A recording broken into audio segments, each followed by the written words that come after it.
दोस्तों, आज की वीडियो में हम आपको संस्कृत व्याकरण में पुरुष विचार पर हम विचार करेंगे और पुरुष के बारे में बताएंगे, है ना। इसके पहले वीडियो में हम आपको बता चुके हैं कि वचन क्या होता है। तो चलें स्क्रीन बोर्ड की ओर। संस्कृत व्याकरण पुरुष विचार किसे कहते हैं। तो पुरुष पर हम जब बात करते हैं तो इसमें तीन बातें उभर कर आती है वक्ता, श्रोता और अन्य। ये तीनों मिला करके हमको पुरुष बने हैं। वक्ता, श्रोता और अन्य, ये तीनों मिला के क्या बने हैं, पुरुष का निर्माण हुआ है। अगर आप बोलिएगा कि पुरुष का निर्माण कैसे हुआ है, तो वक्ता और श्रोता अन्य को मिलाकर। अब बोला जाए कि वक्ता किसे कहते हैं और श्रोता किसे कहते हैं या अन्य किसे कहते हैं, है ना। तो कहने का मतलब हुआ दोस्तों कि हम और आप हैं, है ना। तो हम और आप हैं और आपसे अटल बिहारी वाजपेयी जी के बारे में बात कर रहे हैं। तो हम जो हो गए वो क्या हो गए, वक्ता, बोलने वाले हो गए। हम जो हो गए वो वक्ता हो गए। और आप क्या कर रहे हैं, सुन रहे हैं। आप क्या कर रहे हैं, सुन रहे हैं। तो श्रोता आप हो गए। और अन्य जो हो गया वो आपको कौन हो गया, हमने आडवाणी जी के बारे में बोला तो आडवाणी जी क्या हो गए, अन्य हो गए। दूसरे शब्दों में हम आपको और समझाते हैं कि यहाँ हम क्या कर रहे हैं, यहाँ हम आपको बता रहे हैं। कहने का मतलब हुआ कि हम आपको बता रहे हैं। हम किसको बता रहे हैं, आपको बता रहे हैं। और किस चीज के बारे में बता रहे हैं, तो पुरुष के बारे में बता रहे हैं। किस चीज के बारे में बता रहे हैं, पुरुष के बारे में। तो हम जो हो गए श्रोता हो गए। आप सुन रहे हैं तो आप, सॉरी, हम जो हो गए वक्ता हो गए, हम बाच रहे हैं। और आप सुन रहे हैं तो आप श्रोता हो गए। और हम किसके बारे में बता रहे हैं, तो पुरुष के बारे में बता रहे हैं। तो पुरुष जो हो गया ये अन्य हो गया, है ना। इस तरह से जो बोलने वाला होता है वो वक्ता होता है, जो सुनने वाला होता है श्रोता होता है, और जिसके बारे में कहा जाए वो अन्य हो जाता है ना। तो ये पुरुष भी इन्हीं पर आधारित है, ये पुरुष भी इन्हीं पर आधारित है। कहने का मतलब हो गया कि कहने वाला वक्ता हो गया, सुनने वाला श्रोता हो गया, और जिसके बारे में कहा जाए वह अन्य हो गया। तो वक्ता उत्तम पुरुष कहलाता है। वक्ता क्या कहलाता है, उत्तम पुरुष कहलाता है।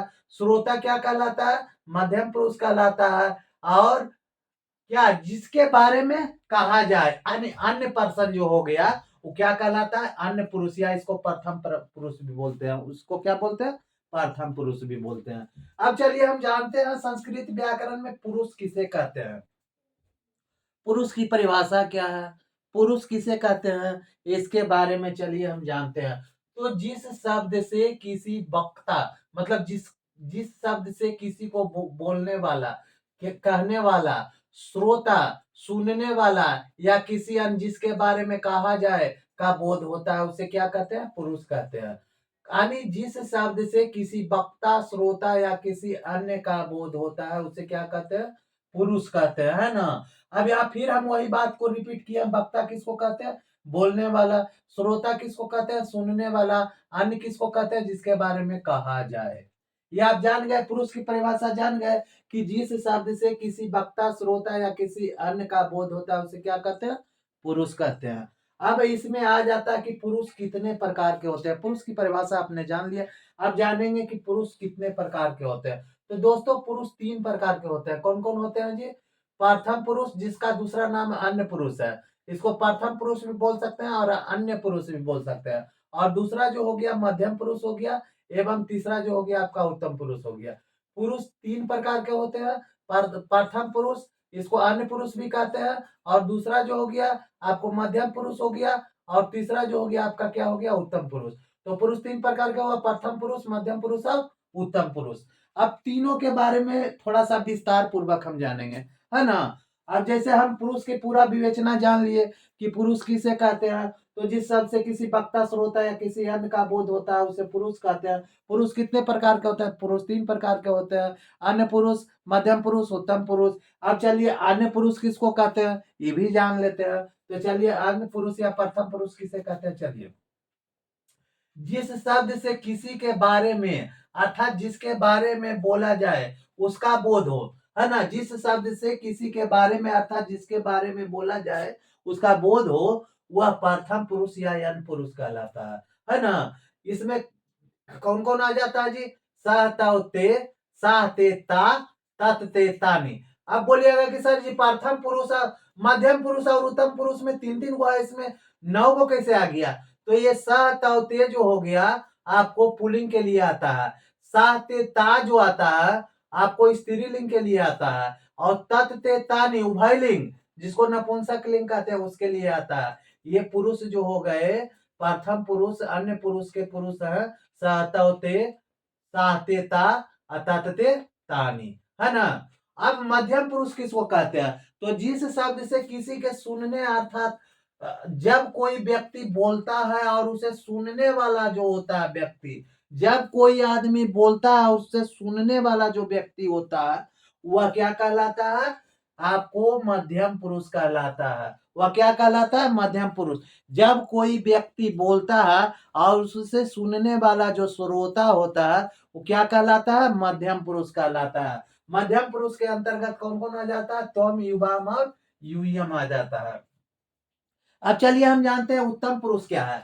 तो जिस शब्द से किसी को बोलने का बोध हो, यानी जो बोलने वाला होता है, जो क्या होता है? बोलने वाला अर्थात वक्ता जो होता है वह उत्तम पुरुष कहलाता है। क्या कहलाता है? उत्तम पुरुष। इसमें आ जाता है आपको अहम आ जाता है, अबाम आ जाता है, वयम आ जाता है। यानी पूरा तरह से जब हम इसको निचोड़ते हैं तो ठेठ हिंदी में हम यही कह सकते हैं कि कहने वाला जो होता है उत्तम पुरुष होता है, सुनने वाला जो होता है मध्यम पुरुष, जिसके बारे में कहा जाए उसे अन्य पुरुष या प्रथम पुरुष, या कह सकते हैं वक्ता उत्तम पुरुष हुआ, श्रोता मध्यम पुरुष हुआ, या अन्य थर्ड पर्सन जिसके बारे में बतलाया जा रहा है वह अन्य प्रथम पुरुष हो गया। ये जिस तरह से भी जानिए, ये हर एक अर्थ में आपको पुरुष के बारे में बतला रहा है। अब हम पुरुष तालिका से जानेंगे कि कौन सा किस में आता है पुरुष, है ना। तो प्रथम पुरुष में तीन तरह के होते हैं। प्रथम पुरुष में तीन तरह के लिंग होते हैं। कौन कौन हो जाते हैं? पुल्लिंग हो जाते हैं, स्त्रीलिंग हो जाते हैं, और उभयलिंग जिसको नपुंसक लिंग। उभयलिंग को का दूसरा नाम क्या होता है? नपुंसक लिंग, है ना। तो प्रथम पुरुष के पुल्लिंग में सह तौ ते आ जाता है। प्रथम पुरुष के पुल्लिंग में क्या आ जाता है? सह तौ ते। एक वचन में सह आ गया, द्विवचन में तौ आ गया, और बहुवचन में क्या आ गया? ते आ गया। प्रथम पुरुष के आपको स्त्रीलिंग में एक वचन में सह आ गया, द्विवचन में ते आ गया, और बहुवचन में ताय आ गया। प्रथम पुरुष के उभयलिंग जिसको नपुंसक लिंग बोलते हैं उसके एक वचन में तत आ गया, द्विवचन में ते आ गया, और बहुवचन में तानी आ गया, है ना।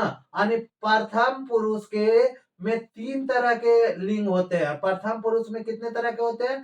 तीन तरह के लिंग होते हैं, और तीनों लिंग में इसका अलग अलग जो है पुरुष डाला गया है। वो तीनों पुरुष सातेता और तत्तेतानी, ये पुल्लिंग, स्त्रीलिंग और उभयलिंग तीनों के लिए इसमें मौजूद शब्द है ना। ये तो प्रथम पुरुष के बारे में जान गए। अब चलिए मध्यम पुरुष के बारे में जानते हैं। तो इसको सहतवते हो गया प्रथम पुरुष, और सहतवते हो गया प्रथम पुरुष, त्वम इवम यूयम जो हो गया मध्यम पुरुष हो गया, और उत्तम पुरुष में कौची हो गया जी? अहम, अबाम, वयम। तो ठेठ हिंदी में कह सकते हैं क्या चीज? कि सहतवते त्वम इवम यूयम अहम, अबाम, वयम। मेन पुरुष यही है, और इसको इस तरह से याद रखिएगा, सहतवते त्वम इवम यूयम अहम, अबाम, वयम। इसका हिंदी शब्दार्थ अगर आपको याद करना है तो संस्कृत से हिंदी में आप याद कर लीजिए। सह, सह माने वह होता है पुरुष के लिए, सह तव, तव माने बे दोनों होता है, और ते, ते माने बे लोग बे सब होता है। त्वम माने तुम होता है, आप होता है। त्वम युवा मतलब तुम दोनों, आप दोनों। यूयम मतलब तुम लोग, तुम सब, है ना, आप लोग, आप सब। अहम माने मैं, अबाम माने हम दोनों, अब वयम माने हम लोग और हम सब। इसका विस्तृत से हम आपको यहाँ शब्दार्थ भी बता देते हैं। प्रथम पुरुष का अलग से, मध्यम पुरुष का अलग से, उत्तम पुरुष का अलग से। संस्कृत शब्दार्थ देखिए, इसमें क्या है? सबसे पहले सह, सह हुआ पुरुष के लिए आ जाता है। सह किसके लिए आ जाता है? पुरुष के लिए। उसके बाद क्या? तव, तव माने वे दोनों हो जाता है। ते, ते माने क्या हो जाता है? बे लोग बे सब हो जाता है। ते माने क्या हो जाता है? बे लोग बे सब। उसके बाद क्या है जी? सह, सह, सह, सह माने हुआ किसके लिए आ गया? स्त्री के लिए आ गया। ते माने बे दोनों आ गया किसके लिए? स्त्रीलिंग में आ जाता है। ता माने बे लोग बे सब किसके लिए आ गया? स्त्रीलिंग के लिए आ गया। तत्, तत् माने हुआ हो जाता है नपुंसक लिंग या उभयलिंग के लिए। तत् माने हुआ किसके लिए हुआ?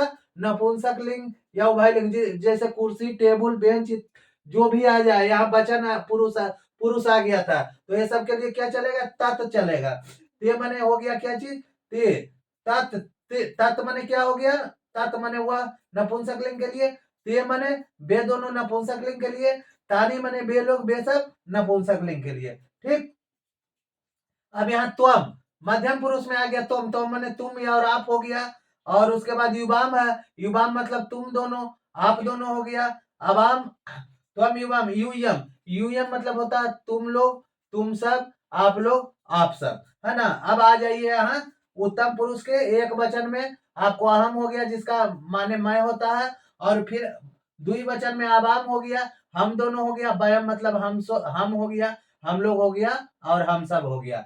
तो इस तरह से संस्कृत व्याकरण के पुरुष विचार का हमने पूरा तरह से आपको विस्तार पूर्वक बता चुके हैं। इसमें जितने भी पुरुष होते हैं, टोटल पुरुष को भी हमने बता दिया है, उसका शब्दार्थ भी यहाँ लिख दिया है। यानी कहने का मतलब सह, तव, ते, सा, ते, ता, तत्, ते, तानि, त्वम, युवाम, यूयम, अहम, अवाम, वयम, जितने भी पुरुष हैं, टोटल पुरुष को हम आपके सामने प्रकट कर दिए हैं। अब आशा करते हैं कि आप संस्कृत व्याकरण में पुरुष विचार पर पूरी तरह से संतुष्ट हो गए होंगे। नेक्स्ट मिलेंगे अगले वीडियो में। इसको लाइक करना ना भूलें, सब्सक्राइब करना ना भूलें, और क्या करना, कमेंट करना मत भूलिए। एकदम जो भी आए कमेंट कर दीजिए, अच्छा लगे तो अच्छा, बुरा लगे तो बुरा, जो भी आए, जो भी वीडियो बनाने का हो संस्कृत के पर्पज से उसको कमेंट कीजिए, हम तुरंत के तुरंत वीडियो बना के आपको देंगे। और प्रतिदिन प्रतिदिन हम 5 बजे आपको शाम में वीडियो का लिंक शेयर करते हैं, और 5 बजे वीडियो बनाते हैं। तो अगर आप क्या कीजिएगा है पता आपको, बेल आइकन का घंटी बजा करके ऑल पर आप टच करते हैं, तो हम जो भी वीडियो बनाएंगे सबका नोटिफिकेशन आपको मिल जाएगा। इस तरह से आप सब्सक्राइब अगर नहीं किए हैं दोस्तों, तो अभी के अभी सब्सक्राइब कर लीजिए, लाइक कर दीजिए, शेयर कर दीजिए, और कमेंट करना मत भूलिए। नेक्स्ट मिलेंगे अगले वीडियो में, तब तक के लिए जय हिंद, जय भारत।